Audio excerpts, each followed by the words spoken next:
Hello everyone! I am Alice of KHR Arts and Cloud Orchid Publishing, and today we are going to talk about why my books going forward are going to be self-published rather than traditionally published. Let's get into it. I have been both traditionally published and self-published as an author. And the reason why I put that in quotations is because Cloud Orchid Publishing is my personal publishing house that I publish through, which is a little bit different than the standard self-publishing because I have other pieces that are not necessarily by me in our publishing house that we have published. So it is considered more of an indie, small press publishing house rather than just straight self-publishing, so that there is a little bit of that distinction there. But going forward, my future titles are going to be exclusively published via Cloud Orchid Publishing rather than me submitting them to traditional publishers due to just there is a lot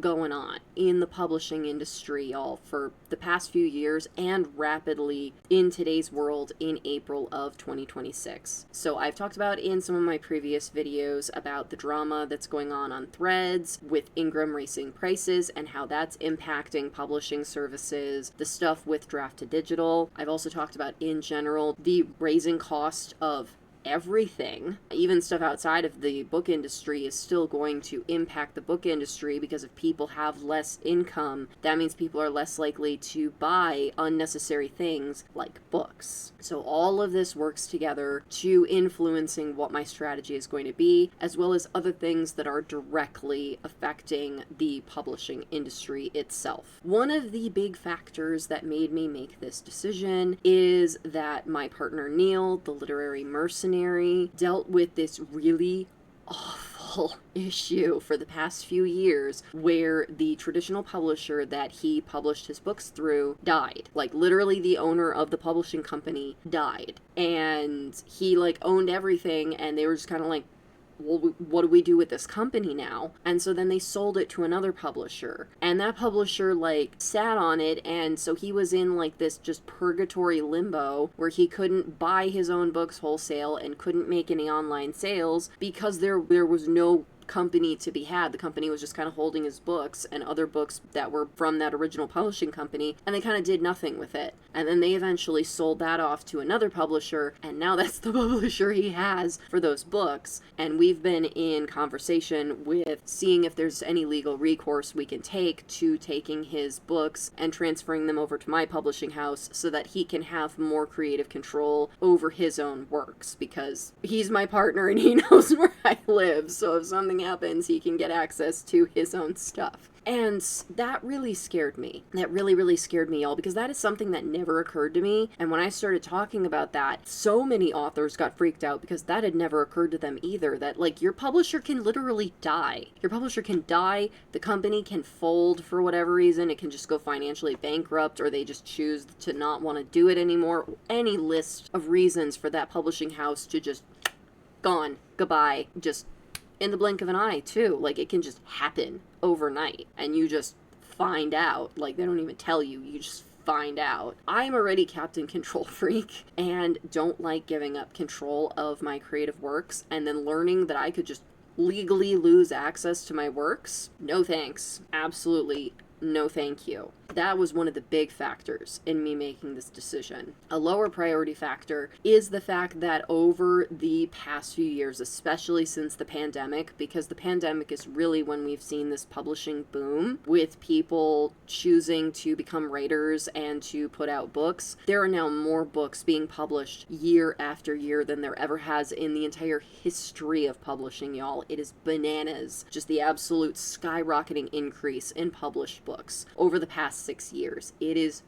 crazy. It's great, but it means more books than ever. And so that means having to cut through all of the noise of now you're competing against more authors than ever for that same money from people's pockets to get book spots. And a lot of the traditional publishers are seeing that all of these very hungry authors are doing all of this online social media presence themselves, and so they're basically saying, hey, this is your responsibility now. Originally, traditional publishers were supposed to take on the brunt of the PR and marketing for you, so that your job was to just be the writer and write books and hand them off to the traditional publisher, and then then they worry about like making sure book sales happen. Now, many of the publishing houses are requiring you to have a certain level of social media presence, even going so far as to require that you need X number of followers on your social media platforms in order for them to even consider your manuscript. You have to present to them like marketing strategy plans as part of like, are we going to like sign a contract with you or not? Like, you have to do a lot of the marketing yourself now. And a lot of authors, myself included, are like, if I have to do all the work marketing my book anyway, why am I giving you a piece of the profit?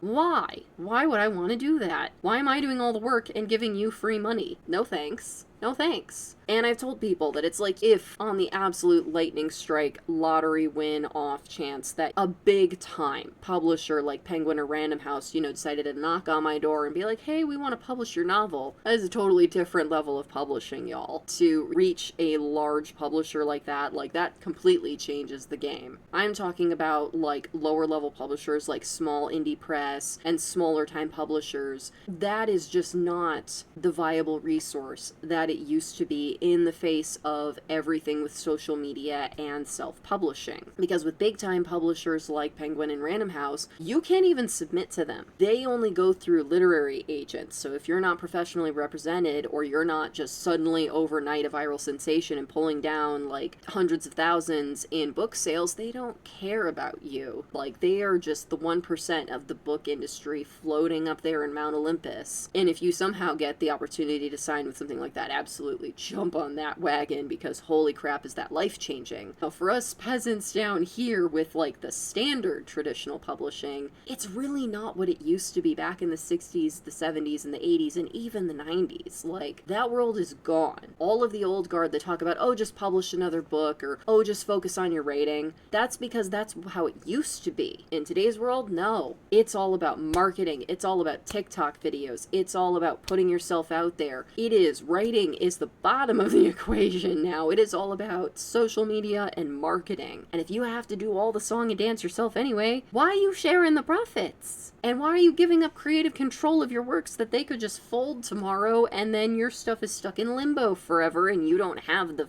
funds to be able to fight for your legal rights to your own manuscript? No thank you. No thank you to all of that. The last and final reasoning for why going forward I'm going to be focusing on publishing things through my own publishing house and not trying to submit to traditional publishers is that I am finally on the journey of publishing my life's work, which is this fantasy book series. It is 13 books. They are all completely written. It's just the manuscripts are like over a decade old, and I need to rewrite them to get them up to speed with my current standard of writing, as well as I'm also going to fully illustrate these books. One, I'm sorry, I am not giving up creative control of these books. I don't give a shit what devil's contract you want to give me to sign. It ain't happening. Two, traditional publishers are not going to take an illustrated novel. It is so much more cost for the printing to have color images inserted into a novel, as well as that's also custom layout design, which they don't want to do. They don't want to mess with that. That's also more money and more effort. So all of that, with that now I'm going to go on this journey of getting all 13 of those books out into the world. I'm going to be doing that through my own publishing house so that I can retain all legal creative control,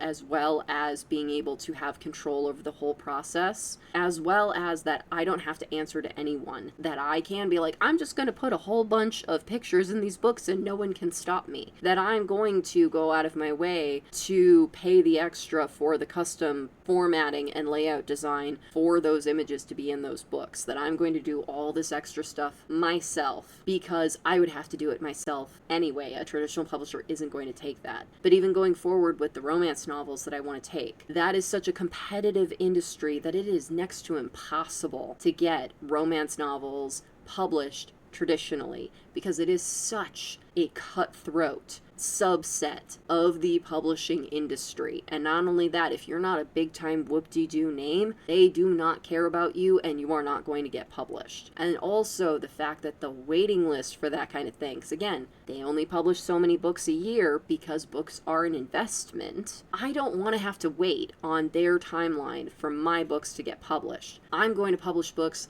on my timeline, which means that I can get more romance novels published faster. And I know what y'all are thinking. The word faster really isn't what it sounds like here, because books take years to complete and publish, so faster is still moving at a snail's pace. In reality, it's just a snail's pace rather than a glacial pace that it would be at with a traditional publisher. But even so, I'm not a big enough name for them to even care about me right now, so I wouldn't get my books published through them even if I wanted to. They would just reject me and be like, no thanks, bye-bye. It's not even an option for me. And as for my other novels that I have coming through the pipeline, again, I just don't want to share that pie. I don't want to go through all the waiting and the effort and all the everything to try to submit them to a publisher when I'm just already publishing all these other books myself. And then you have to ask yourself, what's the benefit? From where I'm standing right now, I don't see one. This is from my personal perspective, and this is my personal strategy right now. Everyone should do what they feel works best for them. I also have a lot more skills, and I have access to a lot more resources than a lot of authors have, as well as especially authors who are just starting out. And traditional publishing can be a very viable route to go for plenty of other authors that have drastically different goals and projects than I do. So I'm not saying that traditional publishing is a bad idea. It's just something that I personally am not going to be doing going forward for these reasons. In the future, this might change. The things in the industry might change. My goals and projects might change. We'll see. But as of today, right now, that's where my current publishing strategy is at. So I want to thank y'all so much for watching this video. If you liked it, please be sure to give it a like. And if you're new, subscribe. Alright, y'all, thank you so much for watching. Take care. Bye-bye.